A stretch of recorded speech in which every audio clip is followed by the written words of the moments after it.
ஆட்டனத்தி ஒரு சேரர் மகனாக அறியப்படுகிறார். ஆதிமந்தி சோழன் கரிகால் பெருவளத்தான் அவர்களுடைய மகளாக அறியப்படுகிறார். இருவருமே ஆடல் கலையில் மிக பெரும் வல்லவர்களாக இருக்கிறார். அதனால என்ன பண்றாங்க அப்படின்னா, இயல்பாகவே அவங்களுக்கு இந்த கலையில் ஒற்றுமை இருக்கிறதுனால ஒருவர் மீது ஒருவர் ஈர்ப்பு கொண்டிருக்காங்க. அந்த ஈர்ப்பின் காரணமா அவங்க திருமணம் பண்ணிக்கிறாங்க. அந்த திருமணம் எப்படி நடந்தது அப்படின்னா, சோழ பேரரசோட வாரிசு அல்லவா இவங்க. அதனால காவிரி கரையோரம் கடர் அப்படின்ற ஊர்ல இந்திர விழா நடக்கும் பொழுது அங்கு மலர்களெல்லாம் கூடி கடல் அணிந்து விளையாடும் பொழுது அதை வேடிக்கை பார்க்கறதுக்காக சோழ பேரரசோட இளவரசி சென்றிருக்காங்க. அங்கு ஆட்டனத்தி நிற்கிறாங்க. இளவரசியோட வருகையை பார்த்த உடனே அவர் முதல் முறையாக ரெண்டு பேரும் கண்களும் சந்திச்சுக்குது. அந்த கண்களோட சந்திப்பிலே இருவரும் ஒருவருக்கொருவர் காதலை பரிமாறிக்கொள்கிறார்கள். சோழ பேரரசியோட பார்வைக்கு ஆட்டன் ஆதிமத்தி ஒன்றும் மயங்காதவனாகவோ அவள் எவ்வாறு தன்னை நினைக்கிறாள் என்பதை அறியாதவனாகவோ இல்லை. இருவரும் ஒருவரை ஒருவர் அறிந்து கொண்டு திருமணம் பண்ணிக்கிறாங்க. இப்படி இனிமையாக போய்கிட்டு இருந்த அந்த காதல் கதையில் இப்படி ஒரு சோகமான நிகழ்வு நடக்கும் அப்படின்றது அப்போ ஆதிமந்திக்கு தெரியல. அது என்ன அப்படின்னா, கரிகால் பெருவளத்தான் முன்னிலையில் தன்னுடைய ஆடல் கலையை என்ன பண்ண போறாரு அப்படின்னா ஆட்டனத்தி அரங்கேற்ற போறாரு. அதாவது காவிரி ஆற்றில தலைகீழ் நின்று ஆடி தன்னுடைய திறமையை வெளிப்படுத்தும் விதமா அந்த விழா நடக்க போகுது. அப்போ இந்த ஆட்டனத்தியோட கூட ஆட வந்தது காவிரி அப்படின்னு பேர் கொண்ட ஒரு ஆடல் மகள். ரெண்டு பேருமே ஆடல் கலையில ஒருவருக்கு ஒருவர் சளைக்காம ஆடிக்கிட்டு இருக்கும்போது அன்னைக்கு ஆடி 18ஆம் பேருக்கு அன்று காவிரி தாய் கரை புரண்டு வெள்ளமாக வருகிறாள். திடீரென வந்த அந்த வெள்ளத்துல ஆட்டனத்தையும் அந்த காவிரி என்று பேர் கொண்ட ஆடல் மகளும் அடிச்சுட்டு போயிடுறாங்க. அப்போ அந்த காவிரி என்ற பேர் கொண்ட மகள் கொஞ்சம் தூரத்தில் கரை ஒதுங்கிடுறாங்க. அவங்கள மீட்டுறாங்க. ஆனால் ஆட்டனத்தி என்ன ஆனா அப்படின்றது தெரியாத சூழ்நிலையில் ஆதிமந்தி மிகவும் வருத்த துயருக்கு ஆட்பட்டு தன் வாழ்வே முடிஞ்சு போச்சே அப்படின்ற அளவுக்கு மிகவும் நொந்து போயிடுறாங்க. இந்த வேளையில் சோழ பேரரசோட உதவியால் எப்படியாச்சும் தன்னுடைய தலைவனை கண்டுபிடித்தே தீருவேன் அப்படின்னு சொல்ல சோழ பேரரசும் கொஞ்சம் படைகளை ஆதிமந்தியோட அனுப்பி தேட சொல்கிறாங்க.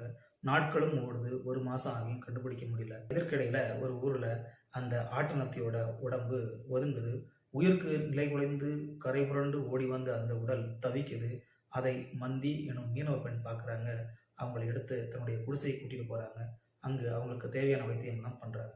அப்படி மருத்துவ உதவிகள்லாம் பண்ணும் பொழுது அந்த பெண் தகப்பன் இல்லாத பெண் என்பதனால மீது அளவு கடந்த அன்பு காட்டி உபசரிக்கும் பொழுது இயல்பாகவே மந்தி எனும் இந்த மீனவ பெண் ஆட்டனத்தின் மீது காதல் வயப்படுகிறாள். ஆனால் ஆட்டனத்தியோ ஒவ்வொரு நொடிப்பொழுதும் தன்னுடைய தலைவியாகிய ஆதிமந்தியே மந்தி மந்தி என் அன்பே என்று நினைத்து கூறுகிறார். இதையுமே அவர்கிட்ட சொல்றாரு. ஆனாலும் அவள் மனது என்னவோ அதை ஏற்றுக்க மறுத்து தவிக்கிறது. அந்த இக்கட்டான சூழ்நிலையெல்லாம் இந்த கதையில மிகவும் நுணுக்கமாக புலவர்கள் கையாண்டு விவரிக்கிறாங்க. இந்த வேளையில ஆதிமந்தி என்ன பண்ணுறாங்க அப்படின்னா சோழப்படையோட உதவியோட தேடி ஒவ்வொரு ஊருக்காக வந்து சேர்றாங்க. அப்போ ஒரு கடை வீதிக்கு வர்றாங்க. அதுதான் இந்த மந்தி என்னும் மீனவ பெண் பாடும் ஊர் அவருக்கு.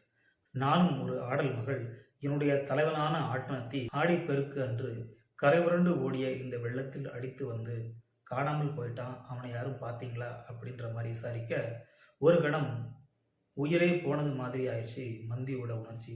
ஒரு நிமிடம் அவள் சிலையாகி நின்றே போனாள். மௌனம் சாதித்த அந்த பெண் பேசத் தொடங்குகிறாள். பேசாமல் இவள் கையை பிடித்து கொண்டு, அதாவது ஆதிமந்தியின் கையை பிடித்து கொண்டு வீட்டுக்கு கூட்டிட்டு போறாங்க. அங்கு பார்த்தா படுத்த படுக்கையா இருந்த அவர் இப்பதான் எந்திரிச்சு உட்கார நிலைமைக்கு வந்திருக்காரு. அதை பார்த்த அவருக்கு ஒரு நிமிடம் தன் தலைவியை கண்டதும் ஆட்டனத்தை எழுந்து அவரை ஆற தழுவுகிறார்.